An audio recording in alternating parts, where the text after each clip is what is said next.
Political पार्टियों के leaders को भी इस मीटिंग में शामिल होने के लिए कहा गया है। वो पॉलिटिकल पार्टी के लीडर कौन कौन है? राहुल गांधी, मल्लिकार्जुन खड़गे, अखिलेश यादव, कथावाचक देवकीनंदन ठाकुर ने ये धर्म संसद बुलाई। इस धर्म संसद में सनातन के हितों की रक्षा की मांग की जाए। अच्छा लगे लब्बोलुआब समझिए, सनातन बोर्ड के गठन की मांग की जाए और इसको डिटेल में समझिए। जैसे वक्फ बोर्ड काम करता है वैसे ही ये साधु संत चाहते हैं कि एक सनातन बोर्ड हो जो हिंदू मंदिरों के लिए काम करें, सनातनियों के लिए काम करें। और इसी के तहत देश भर में साधु संत इकट्ठा हो रहे हैं। इससे पहले देश के अलग अलग शहरों में लोगों को जागरूक करने के लिए सनातन रक्षा यात्रा भी निकाली गई थी। सनातन धर्म संसद होने जा रही है, चाहे उसमें कृष्ण भूमि का विषय हो, चाहे बालाजी के मंदिर में जो हम लोगों को गौ मांस खिलाने की बात हो। यहाँ अनेक संत समाज आप देख रहे हैं, एक एक संत जिनके लाखों लाखों करोड़ों करोड़ों फॉलोअर्स हैं, वो सभी इस बात से चिंतित हैं। वृंदावन के तमाम साधु संत इस बात से चिंतित हैं कि कैसे हम लोग सनातन को बचाएं, सनातनियों को बचाएं, भगवान श्री कृष्ण को बचाएं। भगवान श्री कृष्ण को तो नहीं, कृष्ण भूमि को कैसे बचाएं। और जिस तरीके से वक्फ बोर्ड आगे बढ़ रहा है डे बाय डे, उस हिसाब से हम सनातन बोर्ड की मांग कर रहे हैं। तो ये देवकीनंदन ठाकुर जिनकी ओर से आज की ये धर्म संसद बुलाई गई है, वो क्या कह रहे थे, क्या उद्देश्य है इसे बुलाए जाने का, उन्होंने खुद अपनी जुबानी बताया। आपको बता दें कि तमाम लोगों को एकजुट करने के लिए एक बाकायदा यात्रा इन्होंने निकाली थी। कुछ दिन पहले इस यात्रा की शुरुआत हुई थी। लोगों से उन्होंने अपील की थी कि वो इस तरह के धर्म संसद में शामिल हों और आज राजधानी दिल्ली में यह धर्म संसद बुलाई गई है। पॉलिटिकल पार्टियों के लीडर्स को भी बुलाया गया है। लेकिन अब आपको बताते हैं कि इस धर्म संसद में कौन कौन से साधु संत शामिल हो रहे हैं। देखिए, हमने आपको पहले बताया कि कई बड़े नामी गिरामी चेहरे होंगे। इसमें से पंडित धीरेन्द्र कृष्ण शास्त्री ने कौन नहीं जानता। बागेश्वर धाम के पंडित धीरेन्द्र कृष्ण शास्त्री शामिल होंगे। इसके अलावा सदानंद सरस्वती, महंत रविंद्रपुरी इस बैठक में शामिल होंगे। इसके अलावा आचार्य बालकृष्ण इसमें शामिल होंगे। गोविंद देवगिरी इसमें शामिल होंगे, जिसकी तस्वीर हम आपको दिखा रहे हैं। आचार्य बालकृष्ण, स्वामी चिदानंद मुनि इसमें शामिल होंगे। जैन आचार्य लोकेश मुनि आज की इस धर्म संसद में शामिल होने जा रहे हैं। रामविलास वेदांती, जाना माना चेहरा, बड़ा नाम, प्रदीप मिश्रा पिछले दिनों सोशल मीडिया के जरिए काफी चर्चित रहे थे, वो आज इस धर्म संसद में शामिल होंगे। आचार्य प्रमोद कृष्ण राजनीतिक पारी खेल चुके हैं, कांग्रेस पार्टी में रह चुके हैं और आज की इस धर्म संसद में ये शामिल होने जा रहे हैं। तो ये तमाम नामी गिरामी चेहरे जो हैं आज इस धर्म संसद में शामिल होंगे। एजेंडा सनातन बोर्ड के गठन का है, लेकिन इसके अलावा भी कई मुद्दों पर बातचीत की जाएगी। लेकिन आपको भी बताते चलें कि साधु संतों की यह मांग अचानक नहीं उठी है, यह मांग लगातार की जा रही है। कुछ दिनों पहले देवकीनंदन ठाकुर ने कहा था कि गजवाए हिंद नहीं बल्कि भगवाए हिंद की बात होगी। दूसरी तरफ बागेश्वर बाबा ने सभी सनातनियों को एक करने का भी प्रण लिया था। रिएक्शन जरा देखिए। गजवा हिंद की बात है कि हो सकती है इस देश में, गजवा हिंद की नहीं। अगर इस हिंद में बात होगी तो सिर्फ भगवा हिंद की होगी, क्योंकि ये देश शुरू से, अब से नहीं, जब से भारत की पहचान है तब से भगवा ही रहा है। राम भगवा, कृष्ण भगवा, ऋषि मुनि भगवा, और जितनी बातें करे भगवा। तो यहाँ गजवाए हिंद की बात मत करिए, भगवा हिंद की बात करिए।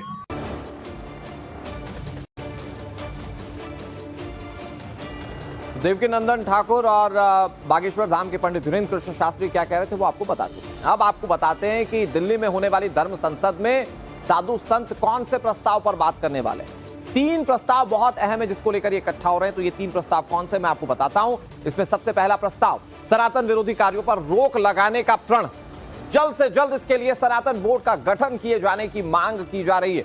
ये आप जो देख रहे हैं ग्राफिक्स, इसमें आप देखें कि कैसे प्रस्ताव जो है वो सामने रखे जाएंगे और उस पर चर्चा की जाएगी। तमाम साधु संत इस पर सरकार का ध्यान आकर्षित करने की कोशिश करेंगे, खुद की सहमति पर बात करेंगे। दूसरा बड़ा प्रस्ताव, श्री कृष्ण जन्मभूमि मामले पर जल्द सुनवाई की मांग की जाएगी। श्री कृष्ण जन्मभूमि मामले में एक भव्य मंदिर का निर्माण हो, यह लक्ष्य साधु संतों का है। तीसरा बड़ा प्रस्ताव, तिरुपति बालाजी प्रसाद मामले में कार्रवाई की मांग इन साधु संतों की ओर से की जाएगी। कार्रवाई की मांग की जाएगी कि अब तक मामले में जो हुआ, जो दोषी है उसके खिलाफ कार्रवाई हो। मिलावट के दोषियों के खिलाफ साधु संत चाहते हैं कि बड़ी और कड़ी कार्रवाई हो, आगे से कोई सनातन धर्म के बारे में कुछ इस तरह का कृत्य ना कर पाए। ये सनातन धर्म से जुड़े इन तमाम साधु संतों की कोशिश है। और आज की धर्म संसद का स्वरूप क्या रहता है, बहुत इंटरेस्टिंग है देखना, क्योंकि साधु संत एक मंच पर होंगे, यहां से क्या कहते हैं, किस तरह की नीति बनाते हैं और किस रणनीति के साथ ये आगे बढ़ते हैं, ये एक बहुत बड़ा विषय है जिस पर तस्वीर आपसे कुछ देर में क्लियर हो जाएगी। और हमारे सहयोगी प्रेरित इस खबर पर ज्यादा जानकारी के साथ जुड़ गए। प्रेरित, वहां है जहां पर धर्म संसद होने वाली है। प्रेरित, क्या तस्वीरें अभी आप इस वक्त देख पा रहे हैं? और जब तमाम साधु संत इकट्ठा होंगे, कहा जा रहा है 1 बजे के बाद वो वहां पर पहुंचेंगे, क्या तस्वीरें वहां पर देखने को मिल सकती है? किन एजेंडे पर चर्चा होगी और सरकार तक अपनी बातों को पहुंचाने का क्या तरीका होगा?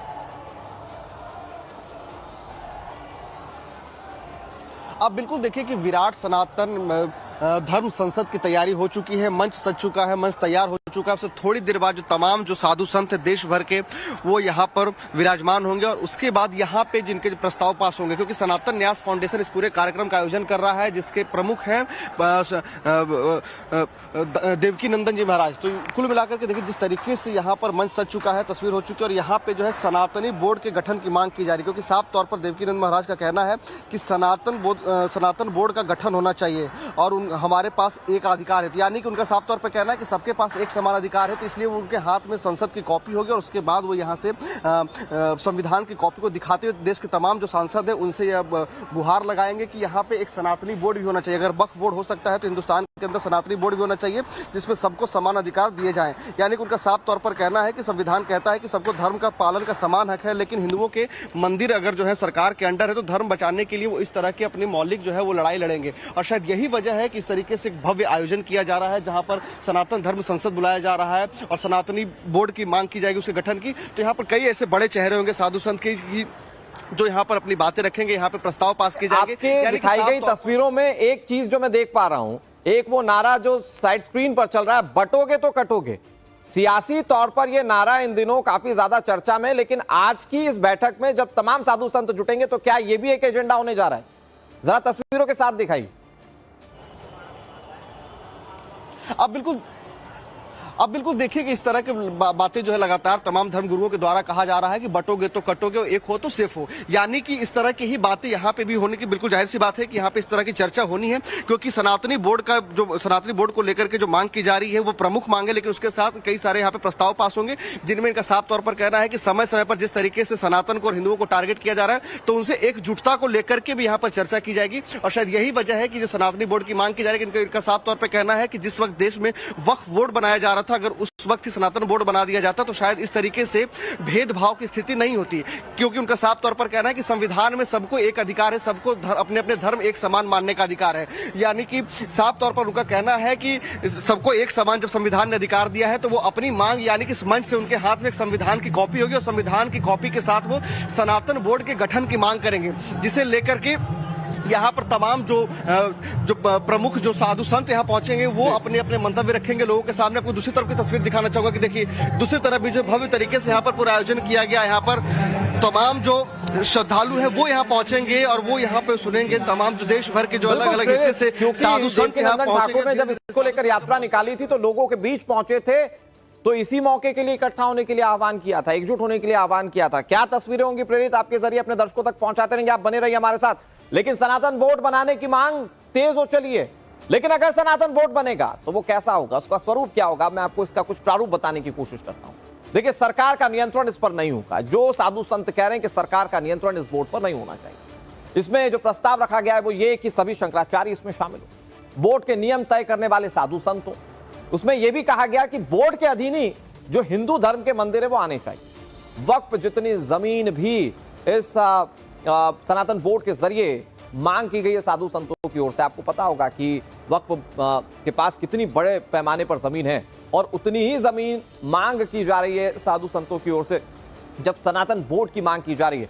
हालांकि सवाल यह है कि क्या सनातन बोर्ड बनाने का रास्ता इतना साफ है, क्या सरकार वाकई में साधु संतों की इस मांग को मान लेगी? इस मठ मंदिरों को सरकारें नहीं चलाती, संत चलाते हैं, ब्राह्मण चलाते हैं। तो ऐसी स्थिति में यह आदतपत संतों को होना चाहिए, सरकारें अपना आदतपत हटाएं, और अगर नहीं हटाती हैं तो जो जिस प्रकार से मठ मंदिरों में है वो मस्जिदों पर भी होना चाहिए सरकारी हस्तक्षेप। हिंदू मंदिरों के साथ में यह जो पक्षपात हो रहा है कि पूर्ण देश भर में कोई मस्जिद या कोई चर्च गवर्नमेंट कंट्रोल में नहीं है, गवर्नमेंट नियंत्रण के अंदर केवल और केवल हिंदू मंदिर है। और विश्व हिंदू परिषद की यह मांग है कि गवर्नमेंट का यह काम नहीं है सरकार का हिंदू मंदिरों को चलाना, और हमारी मांग है कि सारे मंदिर हिंदू समाज को ही पुनः सौंप देने चाहिए। अगर भारत को विश्व गुरु बनाना है तो सनातन को और अधिक शक्तिशाली करना पड़ेगा। आज सनातन को खत्म करने की साजिशें हो रही हैं, सनातन को भ्रष्ट करने की साजिशें हो रही हैं, और इन साजिशों में पूरी दुनिया की बड़ी बड़ी ताकतें शामिल बात की है।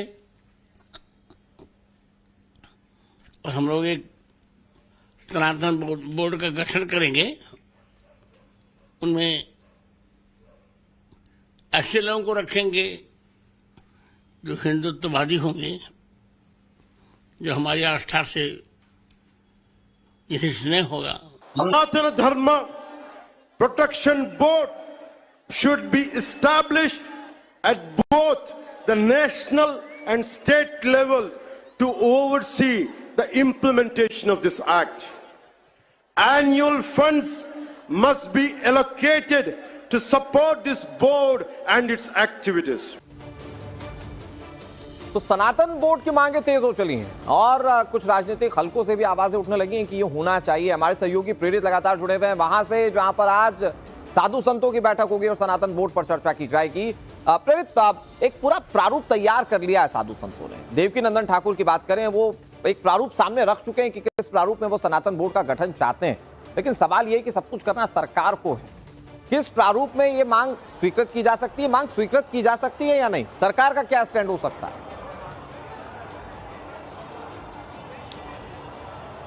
अब बिल्कुल देखिए कि देवकीनंदन ठाकुर जो इस पूरे कार्यक्रम के आयोजक हैं, उनका साफ तौर पर कहना है कि यह कार्यक्रम किसी दल का नहीं है। शायद यही वजह है कि उन्होंने अपनी बातचीत में बताया कि उन्होंने चाहे लोकसभा नेता प्रतिपक्ष हो राहुल गांधी या फिर कांग्रेस के अध्यक्ष हो मल्लिकार्जुन खड़गे, ममता बनर्जी, दिल्ली में यह कार्यक्रम हो रहा है, इसलिए दिल्ली के पूर्व मुख्यमंत्री अरविंद केजरीवाल, इन जैसे लोगों को उन्होंने आमंत्रित किया इस कार्यक्रम में शामिल होने के लिए। साथ ही साथ उन्होंने अखिलेश यादव जो सपा प्रमुख है उन्हें भी आमंत्रित किया है और जेपी नड्डा को आमंत्रित किया। यानी कि उनका साफ तौर पर कहना है कि किसी दल का नहीं, वो तमाम राजनीतिक दल के जो सियासी बड़े चेहरे हैं उनको भी वो इस बैठक में बुलाना चाहते हैं, ताकि बैठक में मिलकर के चर्चा कर सके कि सनातन बोर्ड क्यों जरूरी है। इसलिए देखिए मंच पे भी ये पूरे, आपको पहले मंच की तस्वीर दिखाना चाहूंगा। देखिए जो बड़े से जो बैनर पोस्टर लगे उसमें देखिए लिखा हुआ है, क्यों है सनातन बोर्ड जरूरी, हिंदुस्तान को बांग्लादेश बनने नहीं देंगे, हम सनातनी एकजुट होंगे। यानी कि साफ तौर पर ये देवकीनंदन ठाकुर के द्वारा लगातार ये कहा जा रहा है कि सनातन को लेकर के जो लगातार टारगेट करने की कोशिश की जा रही है, जिस तरीके से मंदिरों में प्रसाद में जो मिलावट की बातें की गई, तो कहीं ना कहीं उसको लेकर के आज के ये जो सनातन धर्म की ओर से